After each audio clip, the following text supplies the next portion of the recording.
Assalamualaikum warahmatullahi wabarakatuh. Selamat pagi teman-teman semua.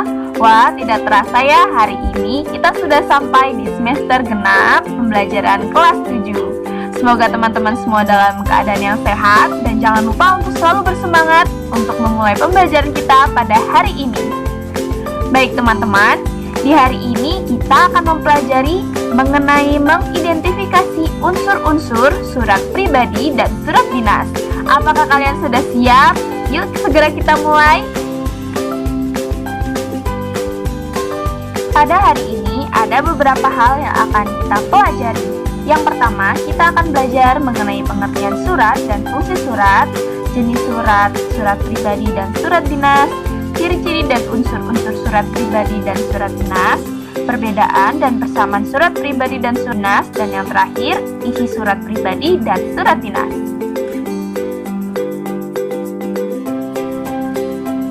Kompetensi dasar yang akan kita pelajari pada hari ini yaitu kompetensi dasar 3.13, mengidentifikasi informasi, kabar, keperluan, permintaan, dan atau permohonan dari surat pribadi dan surat dinas yang dibaca atau didengar.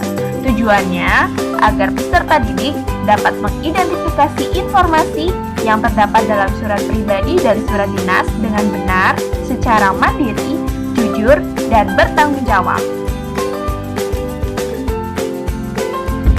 Nah, sebelumnya Ibu ingin tanya dulu nih, apakah kalian ada yang tahu apa itu surat?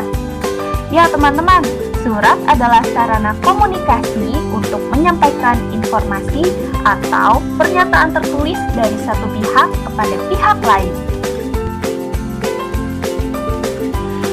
Ada beberapa fungsi surat. Yang pertama, sebagai dokumentasi tertulis. Contohnya surat perjalanan, surat perjanjian, surat penawaran, dan lain-lain. Yang kedua, sebagai alat pengingat untuk objek yang sudah terlupakan. Contohnya surat jual beli, surat keterangan barang, dan lain-lain.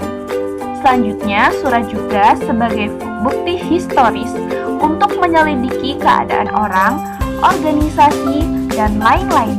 Contohnya surat kelahiran, surat keterangan sakit, surat keterangan organisasi, dan lain-lain. Yang terakhir, fungsi surat yaitu menjadi surat jaminan, misalnya jaminan keamanan dan tanggungan.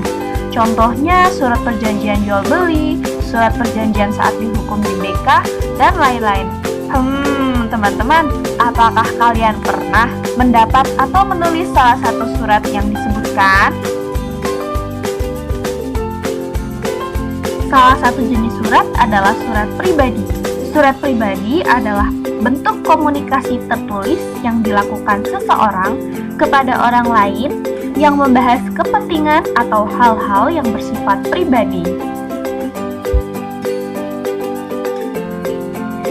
Sama seperti diri kita yang memiliki ciri-ciri masing-masing, surat pribadi juga memiliki ciri-ciri loh. Yang pertama, isi surat pribadi berkaitan dengan masalah pribadi, seperti menanyakan kabar, masalah pribadi, izin tidak masuk sekolah, dan lain-lain. Yang kedua, menggunakan bahasa yang santai tapi sopan. Selanjutnya, surat pribadi menggunakan ragam bahasa yang bergantung penerima surat. Misalnya, jika kalian ingin mengirimkan surat kepada ibu, maka bahasa yang digunakan tentu berbeda dengan bahasa yang kalian pakai jika kalian ingin mengirim surat untuk teman kalian. Dan yang terakhir, surat pribadi tidak menggunakan kop atau kepala surat. Nah, teman-teman, ini adalah salah satu contoh surat pribadi beserta unsur-unsurnya. Surabaya 13 Oktober 2020 merupakan tempat dan tanggal surat. Sahabatku, Rara Asyifa di Palangkaraya merupakan alamat surat. Kalimat salam rindu merupakan salam pembuka. Bagian halo Ra, bagaimana kabarmu di Palangkaraya? Apakah kamu dalam keadaan sehat? Bagaimana dengan sekolah darimu? Bagian itu merupakan pembuka atau pendahuluan. Dilanjutkan dengan bagian isi surat, lalu penutup, salam penutup, dan yang terakhir tanda tangan dan nama pengirim. Isi suratnya bisa berbeda-beda ya, bergantung Maksud kalian mengirim surat itu ingin bercerita tentang apa? Baik teman-teman, setelah kita belajar mengenai surat pribadi, kita juga akan belajar mengenai surat dinas. Surat dinas adalah surat resmi yang ditulis dalam situasi formal yang berhubungan dengan instansi, lembaga, jawatan, atau organisasi. Surat dinas dapat ditulis oleh pribadi atas nama lembaga, pemerintahan, atau organisasi yang ditujukan kepada lembaga. Surat dinas juga punya ciri-ciri loh. Yang pertama, isi suratnya berkaitan dengan instansi atau organisasi yang bersifat resmi. Surat dinas juga menggunakan bahasa baku dan efektif atau ringkas dan jelas.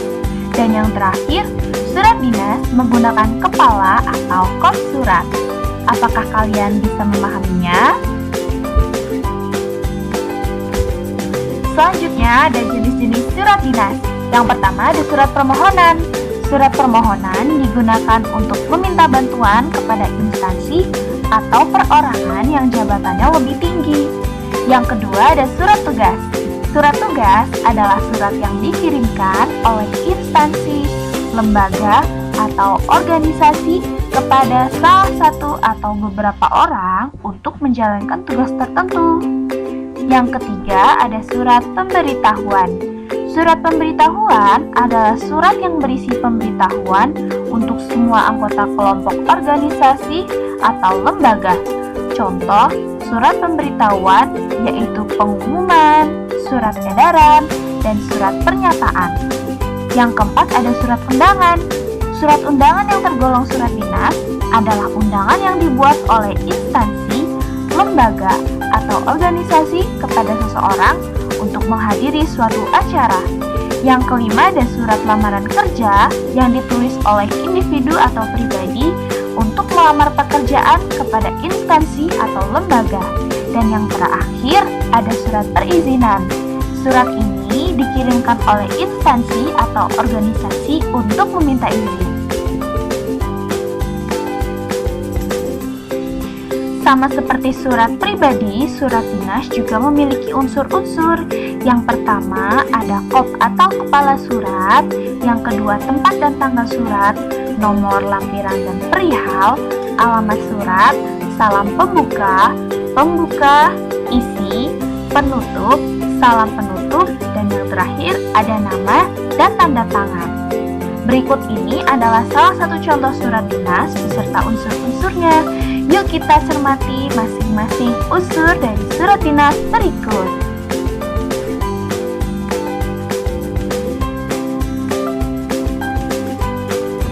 Kop surat pada surat dinas berisi identitas lembaga atau organisasi, nama, alamat, nomor telepon, dan lain-lain. Nomor surat berisi urutan keluarnya surat, lampiran ditulis jika surat tersebut menyertakan lampiran, dan perihal atau hal berisi isi pokok surat yang ditulis singkat. Tempat dan tanggal surat berisi tempat dan tanggal pembuatan surat. Bisa juga langsung tanggal surat saja jika pada kop sudah ada tempat atau lokasi lembaga. Alamat surat berisi alamat yang dituju. Salam pembuka berisi bagian yang berupa kata pembuka. Pembuka surat berisi pengantar untuk menyampaikan maksud. Isi surat berisi isi atau hal yang memuat segala sesuatu yang ingin disampaikan lewat surat tersebut. Penutup surat berisi harapan ucapan terima kasih. Salam penutup berisi ungkapan rasa penulis surat, serta nama dan tanda tangan berisi nama lengkap. Jika ada gelar, maka tuliskan gelar dan tanda tangan penulis. Bu Dila, lalu apa perbedaan surat pribadi dan surat dinas? Mari kita sama-sama cek dari 3 aspek berikut. Yang pertama dari aspek isi. Surat pribadi berisi keperluan pribadi, sedangkan surat dinas berisi hal yang berhubungan dengan instansi, lembaga, atau organisasi. Dari aspek bahasa, surat pribadi menggunakan bahasa sehari-hari atau santai tapi tetap santun. Surat dinas menggunakan bahasa baku dan efektif. Yang terakhir, dari segi aspek identitas bagian atas, di surat pribadi tidak terdapat kop surat, perihal, lampiran, dan nomor surat. Sedangkan di surat dinas terdapat kop surat, perihal, lampiran, dan nomor surat. Apakah tidak ada persamaan antara surat pribadi dan surat dinas? Oh, ternyata ada teman-teman. Yang pertama, surat pribadi dan surat dinas sama-sama memiliki tempat dan tanggal surat ditulis, sama-sama memuat tujuan atau alamat penerima, memiliki salam pembuka, bagian pembuka surat, isi surat, penutup surat, salam penutup, dan yang terakhir, sama-sama memiliki nama pengirim dan tanda tangan. Alhamdulillahirrabbilalamin, teman-teman, kita sudah sampai di akhir pembelajaran kita pada hari ini. Terima kasih sudah mengikuti pembelajaran dengan baik. Jika masih ada yang kurang jelas, segera hubungi ibu ya. Terima kasih teman-teman, sampai jumpa di minggu depan. Wassalamualaikum warahmatullahi wabarakatuh. Tetap semangat teman-teman semua.